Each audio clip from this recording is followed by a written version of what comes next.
Welcome back to Siri creations. Friends, ಇವತ್ತಿನ ಡಿಸೈನ್ನ ಮಾಡೋದಕ್ಕೆ ನಾನು ರೆಗ್ಯುಲರ್ ನೀಡಲ್ನ ತೊಗೊಂಡಿದ್ದೀನಿ. Needle number 10 0.75 mm. ಬನ್ನಿ ಇವತ್ತು ಒಂದು ಹೊಸ ಬಾರ್ಡರ್ ಡಿಸೈನ್ ಮಾಡೋದು ಹೇಗೆ ಅಂತ ಕಲ್ತ್ಕೊಳ್ಳೋಣ. ಮೊದಲಿಗೆ ನಾನು ಲಾಕ್ ಮಾಡ್ತಾಯಿದ್ದೀನಿ. ಲಾಕ್ ಮಾಡಿ ಆದಮೇಲೆ ಒಂದು ಚೈನ್ನ ಹಾಕ್ಕೊಂಡು ನಾವೇನು ಲಾಕ್ ಮಾಡಿದ್ವಿ ಅಲ್ವಾ, ಸೊ ಅಲ್ಲಿಂದ ಒಂದು ಪಾಯಿಂಟ್ ಗ್ಯಾಪಲ್ಲಿ ಅಥವಾ ಎಲ್ಲಿಗೆ ಬರುತ್ತೋ ಅಲ್ಲಿಗೆ ನೋಡಿ ಒಂದು ಸಿಂಗಲ್ ಕ್ರೋಶೆ ಹಾಕಿ ಲಾಕ್ ಮಾಡ್ಕೊಳ್ಳೋಣ. ಮತ್ತು ಇವಾಗ ಒಂದು ಚೈನ್ ಹಾಕ್ಕೊಂಡು ಈ ರೀತಿ ಲಾಕ್ ಮಾಡ್ಕೊಳ್ಳಿ. ಎಲ್ಲಿಗೆ ಬರುತ್ತೋ ಅಲ್ಲಿಗೆ ಬೇಕಾದರೂ ನೋಡಿ ನೀವು ಲಾಕ್ ಮಾಡ್ಕೋಬೋದು, ಅಥವಾ ಒಂದು ಪಾಯಿಂಟ್ ಆಗೋಷ್ಟು ಗ್ಯಾಪ್ನ ಕೊಟ್ಟು ನೀವು ಲಾಕ್ ಮಾಡ್ಕೋಬೋದು. ಒಂದು ಚೈನ್ ಹಾಗೆ ಲಾಕ್, ಒಂದು ಚೈನ್ ಲಾಕ್, ಈ ರೀತಿ ನಾವು ಪೂರ್ತಿ ಎಂಡ್ವರೆಗೂ ಮಾಡ್ಕೊಂಡು ಹೋಗಬೇಕು. ಫ್ರೆಂಡ್ಸ್, ಇವತ್ತು ನಾನು ಯೂಸ್ ಮಾಡ್ತಾ ಇರೋ ಥ್ರೆಡ್ ಬ್ರ್ಯಾಂಡ್ ಬಂದು ರಾಜ್ ಅನ್ನೋ ಒಂದು ಕಂಪ್ನಿನಲ್ಲಿ ಥ್ರೆಡ್ನ ನಾನು ತೊಗೊಂಡಿದ್ದೀನಿ. ಸೊ ಈ ರೀತಿ ಬೀಡ್ಸ್ ಆಗಲಿ ಥ್ರೆಡ್ ಆಗಲಿ ನಾನು ಕವಿತಾ ಎಂಟರ್ಪ್ರೈಸಸಲ್ಲಿ ಪರ್ಚೇಸ್ ಮಾಡೋದು. ಸೊ ಅವ್ರದ್ದು ಶಾಪ್ದು ಡೀಟೇಲ್ಸ್ ಹಾಗೆ ಅವರ ವೆಬ್ಸೈಟ್ ಲಿಂಕ್ ಕೂಡ ನಾನು ಡಿಸ್ಕ್ರಿಪ್ಷನ್ ಬಾಕ್ಸಲ್ಲಿ ಹಾಕಿರ್ತೀನಿ, ಒಂದು ಸತಿ ನೀವು ಚೆಕ್ ಮಾಡ್ಬೋದು. ನೋಡಿ, ಮತ್ತೆ ಒಂದು ಚೈನ್ ಹಾಕಿ ಲಾಕ್ ಮಾಡ್ಕೋತಾ ಇದ್ದೀನಿ. ಮತ್ತು ಒಂದು ಚೈನ್ ಲಾಕ್. ಸೊ ಇವತ್ತಿನ ಡಿಸೈನ್ದು ಕಂಪ್ಲೀಟ್ ಬೇಸ್ ಲೈನು ಇದೇ ರೀತಿ ಬರುತ್ತೆ. ಲಾಕ್ಗಳನ್ನ ಮಾಡ್ಕೋಬೇಕಾದ್ರೆ ಆದಷ್ಟು ಸ್ವಲ್ಪ ಲೂಸಾಗಿ ಮಾಡ್ಕೊಳ್ಳಿ. ಈ ರೀತಿ ಡಿಸೈನ್ಗಳನ್ನ ಮಾಡ್ಕೋಬೇಕಾದ್ರೆ ನೋಡಿ ಈ ರೀತಿ ಬರುತ್ತೆ. ಇದೇ ಥರ ಕಂಟಿನ್ಯೂ ಮಾಡ್ಕೊಳ್ಳಿ. ಫ್ರೆಂಡ್ಸ್, ನೋಡ್ತಾ ಇರ್ಬೋದು ನಾನು ಫುಲ್ಲು ಕಂಟಿನ್ಯೂ ಮಾಡ್ಕೊಂಡಿದ್ದೀನಿ ಸ್ವಲ್ಪ ಲೇಸ್ಗೆ. ಸೊ ಈ ರೀತಿ ಬರುತ್ತೆ ಇದು. ಆದಷ್ಟು ಲಾಕ್ಸ್ನ ಸ್ವಲ್ಪ ಲೂಸಾಗಿ ಮಾಡ್ಕೊಳ್ಳಿ. ತೀರಾ ಟೈಟಾಗಿ ಮಾಡ್ಕೊಂಡ್ರಿ ಅಂತ ಅಂದರೆ ನೀವು ವರ್ಕ್ ಮಾಡ್ತಾ ಇರೋ ಸ್ಯಾರಿಗೆ ಏನಾದರೂ ವರ್ಕ್ ಮಾಡ್ತಾಯಿದ್ರೆ ಸುಕ್ಕು ಬರೋ ಚಾನ್ಸಸ್ ನಿಮಗೆ ಜಾಸ್ತಿ ಇರುತ್ತೆ. ನೋಡಿ, ಇವಾಗ ನೆಕ್ಸ್ಟ್ ಇಲ್ಲೇನು ನಾವು ಲಾಕ್ ಮಾಡಿ ಮೇಲ್ಗಡೆ ಒಂದು ಚೈನ್ ಹಾಕ್ಕೊಂಡಿದ್ವಿ ಅಲ್ವಾ, ನೋಡಿ ಇಲ್ಲಿಗೆ ಈ ಚೈನ್ ಥರ ಇದೆ ಅಲ್ವಾ. ಸೊ ಇಲ್ಲಿಗೆ ನಾನು ಸೇಮ್ ಕಲರ್ ಥ್ರೆಡ್ಡಿಂದ ಲಾಕ್ ಮಾಡ್ತಾಯಿದ್ದೀನಿ. ಸೇಮ್ ಕಲರ್ ಥ್ರೆಡ್ಡಿಂದ ಲಾಕ್ ಮಾಡ್ಕೊಳ್ಳಿ. ಮತ್ತು ಇವಾಗ ಇಲ್ಲಿ ಒಂದು ಚೈನ್ ಗ್ಯಾಪ್ ಇತ್ತಲ್ವ, ಸೊ ಒಂದು ಚೈನ್ ಕೂಡ ಹಾಕಿದ್ವಿ ಅಲ್ವಾ, ಆ ಒಂದು ಚೈನ್ನ ಒಳಗಡೆಗೆ ಒಂದು ಸಿಂಗಲ್ ಕ್ರೋಶೇನ ಮಾಡ್ಕೋಬೇಕು ಈ ರೀತಿ. ಮತ್ತು ಇವಾಗ ನೆಕ್ಸ್ಟ್ ಒಂದು ಚೈನ್ನ ಗ್ಯಾಪ್ನ ಒಳಗಡೆಗೆ ಇನ್ನೂ ಒಂದು ಸಿಂಗಲ್ ಕ್ರೋಶೇನ ಮಾಡ್ಕೊಂಡಿದ್ದೀನಿ. ನೋಡಿ, ಇದು ಈ ರೀತಿ ಬರುತ್ತೆ. ಲಾಕ್ನ ಒಳಗಡೆ ಲಾಕ್ ಮಾಡ್ಕೊಂಡಿರೋದು ಅಂದರೆ ಒಂದು ಚೈನ್ ಗ್ಯಾಪ್ಗೆ ನಾನು ಲಾಕ್ ಮಾಡಿರೋದು. ಇವಾಗ ನಾನು ಚೈನ್ ಹಾಕೋತೀನಿ. 3 ಚೈನ್ ಹಾಕ್ಕೊಂಡು ಸೂಜಿ ಮೇಲೆ 2 ಸತಿ ದಾರ ತಗೋಬೇಕು. ಇವಾಗ ಇಲ್ಲಿ ನೋಡ್ಕೊಳ್ಳಿ, 1 2 3, 2 ಸ್ಕಿಪ್ ಮಾಡಿ 3ನೇ ಒಂದು ಚೈನ್ನ ಗ್ಯಾಪ್ನ ಒಳಗಡೆಗೆ ನಾನು ತ್ರಿಬಲ್ ಕ್ರೋಶೇನ ಮಾಡ್ಕೋತಾ ಇದ್ದೀನಿ. 2 ಮತ್ತು 2 ಲಾಸ್ಟಲ್ಲಿ 2 ಸೊ ಈ ಸ್ಟಿಚ್ಗೆ ನಾವು ತ್ರಿಬಲ್ ಕ್ರೋಶೆ ಅಂತ ಹೇಳ್ತೀವಿ. ಸೊ ಇದು ಇವಾಗ ನಮಗೆ ಈ ರೀತಿ ವಿ ಶೇಪಲ್ಲಿ ಕಾಣಿಸುತ್ತೆ ವರ್ಕ್. ಇದು ಇವಾಗ ಏನು ಮಾಡ್ತೀನಿ ಅಂತ ಅಂದರೆ ವಿ ಶೇಪ್ ವರ್ಕ್ ಮಾಡಿ ಆದಮೇಲೆ ನಾನು 2 ಚೈನ್ಗಳನ್ನ ಹಾಕೋತಾ ಇದ್ದೀನಿ. 2 ಚೈನ್ ಹಾಕ್ಕೊಂಡು ಸೂಜಿ ಮೇಲೆ ದಾರ ತಗೊಂಡು ಇಲ್ಲೇನು ತ್ರಿಬಲ್ ಕ್ರೋಶೆ ಮಾಡಿದ್ವಿ ಅಲ್ವಾ, ಇದ್ರ ಒಳಗಡೆಗೆ ಡಬಲ್ ಕ್ರೋಶೆನ ಮಾಡ್ಕೋತಾ ಇದ್ದೀನಿ. ಸೊ ಡಬಲ್ ಕ್ರೋಶೆ ಮಾಡ್ಕೋಬೇಕಾದ್ರೆ ಈ ರೀತಿ ಒಂದು ಸತಿ ಅಷ್ಟೇ ನಾವು ದಾರನ ಸುತ್ತಕೊಂಡು ಡಬಲ್ ಕ್ರೋಶೆನ ಮಾಡ್ಕೋಬೇಕು. 2 ಮತ್ತು 2. So friends, almost double crochet stitch ಯಾವ ರೀತಿ ಮಾಡೋದು ಅಂತ ಹೇಳಿ ಎಲ್ರಿಗೂ ಗೊತ್ತಿದೆ. ಸೊ ಹಾಗಾಗಿ ನಾನು ಸ್ವಲ್ಪ ಫಾಸ್ಟಾಗೇ ಮಾಡಿ ತೋರಿಸ್ತಾ ಇದ್ದೀನಿ. ಮತ್ತು ಇವಾಗ ಡಬಲ್ ಕ್ರೋಶೆ ಸೇಮ್ ನಾವೇನು ತ್ರಿಬಲ್ ಕ್ರೋಶೆ ಮಾಡಿದ್ವಿ ಅಲ್ವಾ, ಅದೇ ತ್ರಿಬಲ್ ಕ್ರೋಶೆಗೆ ನಾವು ಡಬಲ್ ಕ್ರೋಶೆಗಳನ್ನ ಮಾಡ್ತಾ ಹೋಗಬೇಕು. 2 ಮತ್ತು 2 ಸೂಜಿ ಮೇಲೆ ಒಂದು ಸತಿ ದಾರ ತಗೊಳ್ಳಿ, ಇನ್ಸರ್ಟ್ ಮಾಡಿ ದಾರ ತೆಗೆದು 2 ಮತ್ತು 2 ಮಾಡ್ಕೋಬೇಕು. ಒಟ್ಟು 6 ಡಬಲ್ ಕ್ರೋಶೆಗಳನ್ನ ಮಾಡ್ಕೊಂಡಿದ್ದೀನಿ. ಇವಾಗ ಇದನ್ನು ನಾನು ಯಾವ ರೀತಿ ಲಾಕ್ ಮಾಡ್ತೀನಿ ಅದನ್ನು ನೋಡ್ಕೊಳ್ಳಿ. ನೋಡಿ, ಇಲ್ಲಿ 1 ಸ್ಕಿಪ್ ಮಾಡಿ ನೆಕ್ಸ್ಟು ಒಂದು ಚೈನ್ನ ಗ್ಯಾಪ್ನ ಒಳಗಡೆಗೆ ಲಾಕ್ ಮಾಡ್ಕೋಬೇಕು. ಇಲ್ಲ ಅಂದರೆ ಆ ಸ್ಲ್ಯಾಂಟಿಂಗ್ ಆರ್ಚು ನಿಮ್ಗೆ ಎಲ್ಲಿಗೆ ಬರುತ್ತೋ ಅಲ್ಲಿಗೆ ಕೂಡ ನೀವು ನೋಡಿ ಲಾಕ್ ಮಾಡ್ಕೋಬೋದು. ಲಾಕ್ ಮಾಡಿ ಆದಮೇಲೆ ನೋಡಿ ಇದು ಈ ರೀತಿ ಕಾಣಿಸುತ್ತೆ ಡಿಸೈನ್. ಇದು ನೋಡ್ತಾ ಇರ್ಬೋದು. ಸೊ ಹಾಫ್ ಪೋರ್ಷನ್ ಅಷ್ಟೇ ವರ್ಕ್ ಆಗಿದೆ ಇಲ್ಲಿ. ಮತ್ತು ಇವಾಗ ನೆಕ್ಸ್ಟು ಒಂದು ಚೈನ್ನ ಗ್ಯಾಪ್ ಇದೆ ಅಲ್ವಾ, ಸೊ ಆ ಒಂದು ಚೈನ್ನ ಗ್ಯಾಪ್ನ ಒಳಗಡೆಗೆ ಒಂದು ಸಿಂಗಲ್ ಕ್ರೋಶೇನ ಮಾಡ್ಕೋತಾ ಇದ್ದೀನಿ. ಸೊ 6 ಚೆಂಡ್ ಆದಮೇಲೆ ಒಂದು ಎಕ್ಸ್ಟ್ರಾ ಸಿಂಗಲ್ ಕ್ರೋಶೇನ ಮಾಡ್ಕೋತಾ ಇದ್ದೀನಿ. ಇವಾಗ ಮತ್ತೆ 3 ಚೈನ್ಗಳನ್ನ ಹಾಕೋತಾ ಇದ್ದೀನಿ. 3 ಚೈನ್ ಹಾಕ್ಕೊಂಡು ಸೂಜಿ ಮೇಲೆ 2 ಸತಿ ದಾರ ತಗೊಂಡು ನೋಡಿ 1 2 ಸ್ಕಿಪ್ ಮಾಡಿ 3ನೇ ಗ್ಯಾಪ್ನ ಒಳಗಡೆಗೆ ತ್ರಿಬಲ್ ಕ್ರೋಶೇನ ಮಾಡ್ಕೋತಾ ಇದ್ದೀನಿ. ಸೊ ಇಲ್ಲಿ ನಿಮಗೆ ಬೇಕು ಅಂದರೆ ನೀವು 4 ಚೈನ್ಗಳನ್ನ ಸಹ ಹಾಕೋಬೋದು. ನೋಡಿ ಈ ರೀತಿ ವಿ ಶೇಪಲ್ಲಿ ಬರುತ್ತಲ್ವಾ. ಸೊ ಇವಾಗ ಏನು ಮಾಡಬೇಕು ಅಂದರೆ 2 ಚೈನ್ಗಳನ್ನ ಹಾಕ್ಕೋಬೇಕು. 2 ಚೈನ್ ಹಾಕ್ಕೊಂಡು ನಾವೇನು ತ್ರಿಬಲ್ ಕ್ರೋಶೆ ವರ್ಕ್ ಮಾಡಿದ್ವಿ ಅಲ್ವಾ, ಅದೇ ತ್ರಿಬಲ್ ಕ್ರೋಶೆ ಒಳಗಡೆಗೆ ನಾವು ಡಬಲ್ ಕ್ರೋಶೆಗಳನ್ನ ಮಾಡ್ಕೋಬೇಕು. ಅಂದರೆ ನಾನು 1 ತ್ರಿಬಲ್ ಕ್ರೋಶೆಗೆ ನಾನು 6 ಡಬಲ್ ಕ್ರೋಶೆಗಳನ್ನ ವರ್ಕ್ ಮಾಡ್ಕೊಂಡಿದ್ದೀನಿ. ಸೊ ಫಸ್ಟು ನಾನು ಮಾಡಿಕೊಂಡೆ ಅಲ್ವಾ, ಸೊ ಅಲ್ಲಿ 6 ಕೌಂಟಿಂಗ್ಸಲ್ಲಿ ನಾನು ಮಾಡಿರೋದು. ಸೊ ಇನ್ನು ಫುಲ್ಲು ಏನು ಡಿಸೈನ್ ಕಂಪ್ಲೀಟ್ ಆಗೋವರೆಗೂ ನಾವು ಅಷ್ಟೇ ಕೌಂಟಿಂಗ್ಸಲ್ಲೇ ನಾವು ಮೂವ್ ಆಗಬೇಕಾಗತ್ತೆ. ಒಂದು ಕಡೆ ಜಾಸ್ತಿ ಒಂದು ಕಡೆ ಕಡಿಮೆ ಈ ರೀತಿ ವರ್ಕ್ ಮಾಡ್ಕೋಬಾರ್ದು. ಮತ್ತು ಡಬಲ್ ಕ್ರೋಶೆ.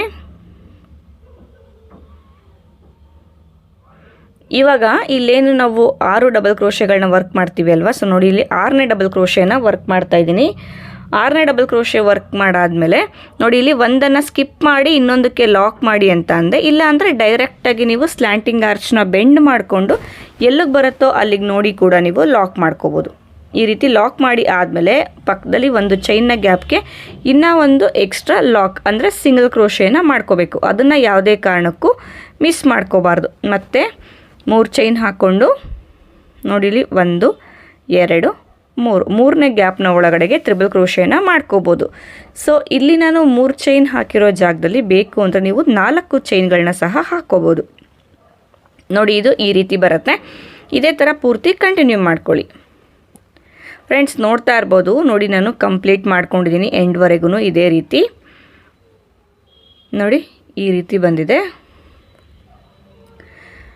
ಬನ್ನಿ ಇವಾಗ ನೆಕ್ಸ್ಟ್ ಲೇಯರ್ ಮಾಡೋದು ಹೇಗೆ ಅಂತ ನೋಡ್ಕೊಳ್ಳೋಣ ಫ್ರೆಂಡ್ಸ್. ಅದಕ್ಕಿಂತ ಮುಂಚೆ ನೀವೇನಾದರೂ ಸೀರೆ ಕುಚ್ಚು ಕಲಿಯೋದಕ್ಕೆ ನಿಮಗೆ ಇಂಟ್ರೆಸ್ಟ್ ಇತ್ತು ಅಂತಂದರೆ ಇಲ್ಲಿ ಡಿಸ್ಪ್ಲೇ ಆಗ್ತಾರೋ ನಂಬರ್ಗೆ ನೀವು ನನ್ನ ಕಾಂಟ್ಯಾಕ್ಟ್ ಮಾಡ್ಬೋದು. ಆನ್ಲೈನ್ ಕ್ಲಾಸಸ್ ಹಾಗೆ ಆಫ್ಲೈನ್ ಕ್ಲಾಸಸ್ ಎರಡೂ ಕೂಡ ಇರುತ್ತೆ. ಎಲ್ಲ ಲೈವ್ ಕ್ಲಾಸಸ್ಸೇ ಇರುತ್ತೆ. ನೋಡಿ ಈ ರೀತಿ ದಾರಕ್ಕೆ ಮುಂಚೆ ನಾನು ಬೀಡನ್ನ ಹಾಕಿ ಇಟ್ಕೊಂಡಿದ್ದೀನಿ. ಇವಾಗ ವರ್ಕ್ನ ಸ್ಟಾರ್ಟ್ ಮಾಡ್ಕೊಳ್ಳೋಣ. ನೋಡಿ ಇಲ್ಲಿ ಮೊದಲು ನಾವು ಒಂದು ಸಿಂಗಲ್ ಕ್ರೋಶೆ ಹಾಕಿದ್ವಿ ಅಲ್ವಾ, ಅದ್ರ ಅಲ್ಲಿಗೆ ನಾನು ಲಾಕ್ ಮಾಡ್ತಾಯಿದ್ದೀನಿ. 2ನೇ ಸಿಂಗಲ್ ಕ್ರೋಶೆಗೆ ನಾನು ನೀಡಲ್ನ ಟಚ್ ಮಾಡೋದಿಲ್ಲ. ಒಂದು 2ನೇ ಸಿಂಗಲ್ ಕ್ರೋಶೆ ಹಾಗೆ ಬಿಟ್ಟಿರ್ತೀನಿ. ಇವಾಗ ಏನು ಮಾಡ್ತೀನಿ ಅಂತ ಅಂದರೆ ನಾನು ಸೂಜಿ ಮೇಲೆ ಒಂದು ಸತಿ ದಾರ ತಗೊಂಡು ನೋಡಿ ಇಲ್ಲಿ ನಾವೇನು 3 ಚೈನ್ ಹಾಕಿದ್ವಿ ಅಲ್ವಾ, ಈ 3 ಚೈನ್ನ ಗ್ಯಾಪ್ನ ಒಳಗಡೆಗೆ ಡಬಲ್ ಕ್ರೋಶೆನ ಮಾಡ್ಕೋಬೇಕು. ಸೂಜಿ ಮೇಲೆ ಒಂದು ಸತಿ ದಾರ ತೆಗೆದು ಇನ್ಸರ್ಟ್ ಮಾಡಿ 3 ಲೂಪ್ ಆಗುತ್ತೆ. 2ರಲ್ಲಿ 1 ಮತ್ತು 2ರಲ್ಲಿ 1 ವರ್ಕ್ ಮಾಡ್ಕೋಬೇಕು. ಮತ್ತು ಇವಾಗ ಸೂಜಿ ಮೇಲೆ ಒಂದು ಸತಿ ದಾರ ತಗೊಳ್ಳಿ. ಇಲ್ಲಿ ನಾವೇನು 3 ಚೈನ್ ಹಾಕಿದ್ವಲ್ಲೋ ಇಲ್ಲಿ ಇನ್ಸರ್ಟ್ ಮಾಡಿ ಈ ದಾರನ ತೆಗೆದ್ರೆ 3 ಲೂಪ್ ಆಗುತ್ತೆ. 2ರಲ್ಲಿ 1 ಮತ್ತು 2ರಲ್ಲಿ 1 ಮಾಡ್ಕೋಬೇಕು. ಸೊ ಇಲ್ಲೂ ಸಹ ಅಷ್ಟೇ ನಾವು ಆ ಕಡೆ ಸಿಲ್ವರ್ ಕಲರ್ ದಾರದಲ್ಲಿ ನಾವು ವರ್ಕ್ ಮಾಡಿದ್ವಿ ಅಲ್ವಾ, ಅಲ್ಲಿ 6 ಡಬಲ್ ಕ್ರೋಶೆಗಳನ್ನ ಹಾಕ್ಕೊಂಡಿದ್ದೆ. ಸೊ ಇಲ್ಲೇನು ಬ್ಲೂನಲ್ಲಿ ವರ್ಕ್ ಮಾಡ್ತಾ ಇದ್ದೀನಿ ಅಲ್ವಾ, ಸೊ ಈ ಪ್ಲೇಸ್ನಲ್ಲೂ ಸಹ ನಾವು 6 ಡಬಲ್ ಕ್ರೋಶೆನ ವರ್ಕ್ ಮಾಡ್ಕೋಬೇಕು. ಯಾವುದೇ ಕಾರಣಕ್ಕೂ ಕೌಂಟಿಂಗ್ಸು ಒಂದು ಕಡೆ ಹೆಚ್ಚು ಒಂದು ಕಡೆ ಕಡಿಮೆ ಮಾಡ್ಕೋಬೇಡಿ. ಮತ್ತು ಇವಾಗ ಸೂಜಿ ಮೇಲೆ ದಾರ ತಗೊಂಡು ಡಬಲ್ ಕ್ರೋಶೆನ ಮಾಡ್ಕೊಳ್ಳೋಣ. ಇವಾಗ ಏನು ಮಾಡಬೇಕು ಅಂದರೆ ಇಲ್ಲಿ 2 ಚೈನ್ ಹಾಕಿದ್ವಲ್ಲ, ನೋಡಿ ಇಲ್ಲಿ 2 ಚೈನ್ ಹಾಕಿದ್ವಿ ಅಲ್ವಾ, ನೋಡಿ ಇಲ್ಲಿ ಆರ್ಚ್ನ ಸ್ಟಾರ್ಟ್ ಮಾಡೋದಕ್ಕಿಂತ ಮುಂಚೆ ಆ 2 ಚೈನ್ನ ಗ್ಯಾಪ್ನ ಒಳಗಡೆಗೆ ನಾವು ಲಾಕ್ ಮಾಡ್ಕೋಬೇಕು, ಅಂದರೆ ಎಂಡ್ ಮಾಡ್ಕೋಬೇಕು. ನೋಡಿ ಇದು ಹಾಫ್ ಆ್ಯಂಡ್ ಹಾಫ್ ಈ ರೀತಿ ಕಾಣಿಸುತ್ತೆ ನಮಗೆ. ಸೊ ಒಂದು ಹಾಫಲ್ಲಿ ಸಿಲ್ವರ್ ಇದೆ, ಇನ್ನೊಂದು ಹಾಫಲ್ಲಿ ಬ್ಲೂ ಕಲರಲ್ಲಿ ಹಾಕಿದ್ದೀನಿ. ಇವಾಗ ನಾನು ಮುಂಚೆ ದಾರಕ್ಕೆ ಬೀಡನ್ನ ಹಾಕ್ಕೊಂಡಿದ್ದೆ ಅಲ್ವಾ, 3 ಬೀಡ್ಗಳನ್ನ ಈ ರೀತಿ ಒಳಗಡೆ ತಗೊಂಡು ಇದನ್ನು ನಾನು ಲಾಕ್ ಮಾಡ್ತೀನಿ. ಈ ಬೀಡ್ಸ್ನ ಈ ರೀತಿ ಇಟ್ಕೊಂಡು ನಾನು ಲಾಕ್ ಮಾಡ್ತೀನಿ.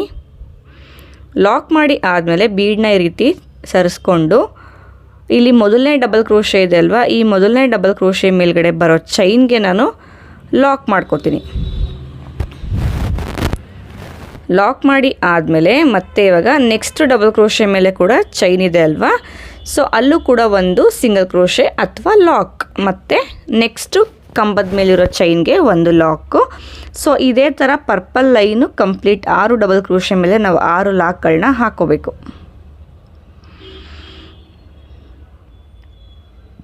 ನೋಡಿ ಇವಾಗ ಇಲ್ಲೇನು ನಾವು ಆರ್ಚ್ ಎಂಡ್ ಮಾಡಿದ್ವಿ ಅಲ್ವಾ, ಆ ಆರ್ಚ್ನ ಎಂಡ್ನ ಮೇಲೆ ಕೂಡ ನಾನು ಒಂದು ಲಾಕ್ನ ಮಾಡಿಕೊಂಡೆ, ಅಂದರೆ ಒಂದು ಸಿಂಗಲ್ ಕ್ರೋಶೆನ ಮಾಡ್ಕೊಂಡಿದ್ದೀನಿ.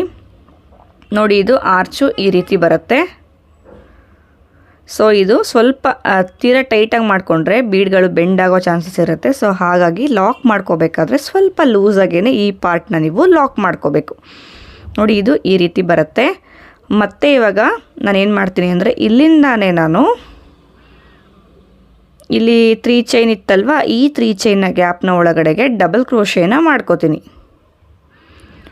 ಸೊ ಇಲ್ಲೇನಾಗತ್ತೆ ಅಂದರೆ ಒಂದು ಕಡೆ ನೀವು ಬ್ರಾಡಾಗಿ ಇನ್ನೊಂದು ಕಡೆ ಚಿಕ್ಕದು ಬೇಕು, ಒಂದೇ ಆರ್ಚಲ್ಲಿ 2 ಸ್ಟಿಚ್ಚಲ್ಲೂ ಕೂಡ ನೀವು ವರ್ಕ್ ಮಾಡ್ಕೋಬೋದು. ಇವಾಗೇನು ವರ್ಕ್ ಮಾಡ್ತಾ ಇದ್ದೀನಲ್ವ, ಈ ಪಾರ್ಟಲ್ಲಿ ಹಾಫ್ ಡಬಲ್ ಕ್ರೋಶೆ ಕೂಡ ನೀವು ಮಾಡ್ಕೋಬೋದು. ಇನ್ನೊಂದು ಪಾರ್ಟಲ್ಲಿ ಡಬಲ್ ಕ್ರೋಶೆ ಮಾಡಿರ್ತೀವಲ್ವ, ಸೊ ಇದು ಕೂಡ ಅಷ್ಟೇ ಸ್ವಲ್ಪ ಡಿಫ್ರೆಂಟಾಗಿ ಬೇಕು ಅನ್ನೋರಿಗೆ ಈ ರೀತಿ ಕಾಣಿಸುತ್ತೆ. ಜಾಸ್ತಿ ಏನು ಅಷ್ಟೊಂದು ಚೇಂಜಸ್ ಎಲ್ಲ ಏನೂ ಆಗೋದಿಲ್ಲ. ಸೊ ಆದಷ್ಟು ಡಬಲ್ ಕ್ರೋಶೆಗಳು ನಾವೇನು ಸಿಲ್ವರ್ ಕಲರಲ್ಲಿ ಈ ಕಡೆ ದಾರದಲ್ಲಿ ಮಾಡಿದ್ದೆ ಅಲ್ವಾ, ಅದೇ ಲೆಂತಲ್ಲೇ ಇಲ್ಲೂ ಸಹ ನಾನು ವರ್ಕ್ ಮಾಡ್ಕೋತಾ ಇದ್ದೀನಿ. ಸೊ 6 ಡಬಲ್ ಕ್ರೋಶೆ ಆದಮೇಲೆ ಇಲ್ಲಿ 2 ಚೈನ್ನ ಗ್ಯಾಪ್ಗೆ ನಾನು ಲಾಕ್ ಮಾಡಿಕೊಂಡೆ. ಮತ್ತು ಇವಾಗ ಇಲ್ಲಿ 3 ಬೀಡ್ಗಳನ್ನ ತಗೋಬೇಕು. ಮುಂಚೆ ನಾನು ಬೀಡ್ ಹಾಕಿದ್ದೆ ಅಲ್ವಾ, ಸೊ ಅದರಲ್ಲಿ 3 ಬೀಡ್ಗಳನ್ನ ಮಾತ್ರ ಈ ರೀತಿ ಒಳಗಡೆ ತಗೋತೀನಿ. ತಗೊಂಡು ಈ ರೀತಿ ಇಟ್ಕೊಂಡು ಬೀಡನ್ನ ನಾವು ಲಾಕ್ ಮಾಡ್ಕೋಬೇಕು. ತೀರಾ ಟೈಟಾಗಿ ಲಾಕ್ ಮಾಡ್ಕೋಬೇಡಿ, ಸ್ವಲ್ಪ ಲೂಸಾಗೇ ಲಾಕ್ ಮಾಡ್ಕೊಳ್ಳಿ. ನೋಡಿ ಈ ರೀತಿ 3 ಒಟ್ಟಿಗೆ ಇಟ್ಕೊಂಡು ನಾವು ಲಾಕ್ ಮಾಡ್ಕೋಬೇಕು. ಲಾಕ್ ಮಾಡಿ ಆದಮೇಲೆ ನೋಡಿ ಇಲ್ಲಿ 2 ಚೈನ್ ಆದಮೇಲೆ ಫಸ್ಟ್ ಡಬಲ್ ಕ್ರೋಶೆ ಇದೆ ಅಲ್ವಾ, ಅದ್ರ ಮೇಲ್ಗಡೆ ಲಾಕ್ ಮಾಡ್ಕೋಬೇಕು. ಮತ್ತು ಇವಾಗ ಕಂಪ್ಲೀಟು ಆರ್ಚ್ ಪೂರ್ತಿ ಇನ್ನು 5 ಡಬಲ್ ಕ್ರೋಶೆಗಳೇನಿದೆ ಅಲ್ವಾ, ಸೊ ಅದು 5 ಡಬಲ್ ಕ್ರೋಶೆ ಮೇಲ್ಗಡೆಗೆ ನಾವು ಒಂದೊಂದು ಸಿಂಗಲ್ ಕ್ರೋಶೆಗಳನ್ನ ಹಾಕ್ತಾ ಹೋಗಬೇಕು.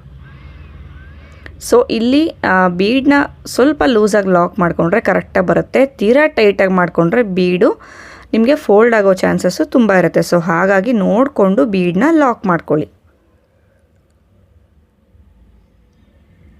ಈ ಜಾಗದಲ್ಲಿ ನಿಮಗೆ ಬೀಡ್ಗಳು ಬೇಡ ಅಂತ ಅಂದರೆ ನೀವು ಹಾಗೆ ಪ್ಲೇನ್ ಕೂಡ ಮಾಡ್ಕೋಬೋದು. ಒಂದು ಪಿಕಾಟ್ ಸ್ಟಿಚ್ನ ಮಾಡಿಕೊಂಡು ನೀವು ಪ್ಲೇನ್ ಕೂಡ ಮಾಡ್ಕೋಬೋದು. ನೋಡಿ ಕೊನೆ ಡಬಲ್ ಕ್ರೋಶೆ ಮೇಲ್ಗಡೆ ಬರೋ ಚೈನ್ಗೆ ಲಾಕ್ ಮಾಡಿಕೊಂಡೆ. ಇವಾಗ ಇಲ್ಲಿ ಲಾಕ್ ಮಾಡಿದ್ವಿ ಅಲ್ವಾ, ಅಂದರೆ ಆರ್ಚ್ನ ಎಂಡ್ ಮಾಡಿದ್ವಿ ಅಲ್ವಾ, ಆ ಲಾಕ್ನ ಮೇಲೆ ಕೂಡ ಲಾಕ್ ಮಾಡ್ಕೋತೀನಿ. ನೆಕ್ಸ್ಟ್ ಲಾಕ್ನ ನಾನು ಟಚ್ ಮಾಡೋದಿಲ್ಲ, ಮತ್ತು ಇಲ್ಲಿಂದನೇ ವರ್ಕ್ ಮಾಡೋಕ್ಕೆ ಸ್ಟಾರ್ಟ್ ಮಾಡ್ತೀನಿ. ನೋಡಿ ಇಲ್ಲಿ 2 ಆರ್ಚ್ಗಳು ಕಂಪ್ಲೀಟ್ ಆಗಿದೆ. ಕಂಪ್ಲೀಟ್ ಆದಮೇಲೆ ಈ ರೀತಿ ಕಾಣಿಸ್ತಾ ಇದೆ. ಮೊದಲನೇ ಆರ್ಚ್ ಮಾತ್ರ ಸ್ವಲ್ಪ ಬೆಂಡ್ ಆಗಿರೋ ಥರ ಕಾಣಿಸುತ್ತೆ. ಸೊ ಯೂಶಲಿ ಇದು ಇದೇ ಥರನೇ ಬರೋದು. ಇನ್ನು ನಿಮ್ಗೆ ಆ ಥರ ಬೆಂಡ್ ಆಗಬಾರ್ದು ಅಂತಂದರೆ ಸಿಂಗಲ್ ಕ್ರೋಶೆನ ಕೆಳಗಡೆ ಸೆಕೆಂಡ್ ಲೇಯರ್ನ ಮಾಡಬೇಕಾದ್ರೆ ಎಕ್ಸ್ಟ್ರಾ ಇನ್ನೂ 2 ಸಿಂಗಲ್ ಕ್ರೋಶೆಗಳನ್ನ ಯೂಸ್ ಮಾಡಿ ವರ್ಕ್ ಮಾಡ್ಕೋಬೋದು. ನೋಡಿ ಇದು ಈ ರೀತಿ ಬಂದಿದೆ. ನೋಡಿ ಬೀಡ್ಸು ಅಷ್ಟೇ ಸ್ವಲ್ಪ ಲೂಸಾಗೆ ಇಟ್ಕೊಂಡು ಲಾಕ್ ಮಾಡ್ಕೋಬೇಕು. ತೀರಾ ಟೈಟಾಗಿ ಇಟ್ಕೊಂಡು ಲಾಕ್ ಮಾಡಿದ್ರೆ ನಮಗೆ ಫೋಲ್ಡ್ ಆಗಿಬಿಡುತ್ತೆ. ಮತ್ತು ಇವಾಗ ಇಲ್ಲಿಂದಾನೇ ಇಲ್ಲೇನು 3 ಚೈನ್ನ ಗ್ಯಾಪ್ ಇದೆ ಅಲ್ವಾ, ಇದ್ರ ಒಳಗಡೆಗೆ ನಾವು ಡಬಲ್ ಕ್ರೋಶೇನ ಮಾಡ್ಕೊಳ್ಳೋಣ. ಇದೇ ಥರ ಎಂಡ್ವರೆಗೂ ಕಂಟಿನ್ಯೂ ಮಾಡ್ಕೊಳ್ಳಿ. ಫ್ರೆಂಡ್ಸ್ ನೋಡ್ತಾ ಇರ್ಬೋದು ಎಂಡ್ವರೆಗೂ ಕಂಪ್ಲೀಟ್ ಆಗಿದೆ. ಕಂಪ್ಲೀಟ್ ಆದಮೇಲೆ ಡಿಸೈನು ನಮಗೆ ಈ ರೀತಿ ಕಾಣಿಸ್ತಾ ಇದೆ. ಸ್ವಲ್ಪ ನಮಗಿಲ್ಲಿ ಓವರ್ಲ್ಯಾಪ್ ಆಗೋ ಥರ ಕಾಣಿಸುತ್ತೆ. ಒಂದು ಆರ್ಚು ಹಾಗೆ ಇನ್ನೊಂದು ಆರ್ಚು. ಇದು ಓವರ್ಲ್ಯಾಪ್ ಆಗುತ್ತೆ, ನಾವು ಒಂದು ಎಕ್ಸ್ಟ್ರಾ ಸಿಂಗಲ್ ಕ್ರೋಶೆ ಹಾಕಿ ಮಾಡಿದ್ರು ಓವರ್ಲ್ಯಾಪ್ ಆಗುತ್ತೆ. ಬಟ್ ಡಿಸೈನ್ ಮಾತ್ರ ತುಂಬ ಚೆನ್ನಾಗಿ ಕಾಣಿಸುತ್ತೆ. ಎಂಡಲ್ಲಿ 2 ಚೈನ್ ಹಾಕಿ ಕಟ್ ಮಾಡಿ ಗ್ಲೂ ಹಾಕಿ ಅಂಟಿಸ್ಕೊಳ್ಳಿ. ನಾನು ಎಂಡಲ್ಲಿ ಸ್ವಲ್ಪ ಫಿನಿಶಿಂಗ್ ಮಾಡಿಲ್ಲ. ಸೊ ಫ್ರೆಂಡ್ಸ್ ಈ ಡಿಸೈನು ಒಂದು ರಿಕ್ವೆಸ್ಟೆಡ್ ಡಿಸೈನ್ ಆಗಿತ್ತು. ಈ ಡಿಸೈನ್ ನಿಮ್ಮೆಲ್ಲರಿಗೂ ಇಷ್ಟ ಆಗಿದೆ ಅಂತ ತಿಳ್ಕೊತೀನಿ. ಈ ಡಿಸೈನ್ಗೆ ನಾವು 700ಇಂದ 850ವರೆಗೂ ಚಾರ್ಜ್ ಮಾಡ್ಬೋದು. ಫ್ರೆಂಡ್ಸ್ ಇವತ್ತಿನ ಡಿಸೈನ್ ಇಷ್ಟೇ. ಹಾಗೆ ಕ್ಲಾಸಿಗೆ ಜಾಯ್ನ್ ಆಗಬೇಕು ಅನ್ನೋರು ಇಲ್ಲಿ ಕೊಟ್ಟಿರೋ ನಂಬರ್ಗೆ ನೀವು ನನ್ನ ಕಾಂಟ್ಯಾಕ್ಟ್ ಮಾಡ್ಬೋದು. ಸೊ ವಿಡಿಯೋ ಇಷ್ಟ ಆದರೆ ಲೈಕ್ ಮಾಡಿ, ಶೇರ್ ಮಾಡಿ, ಹಾಗೆ ಕಮೆಂಟ್ ಮಾಡೋದನ್ನು ಮರಿಬೇಡಿ. Thank you.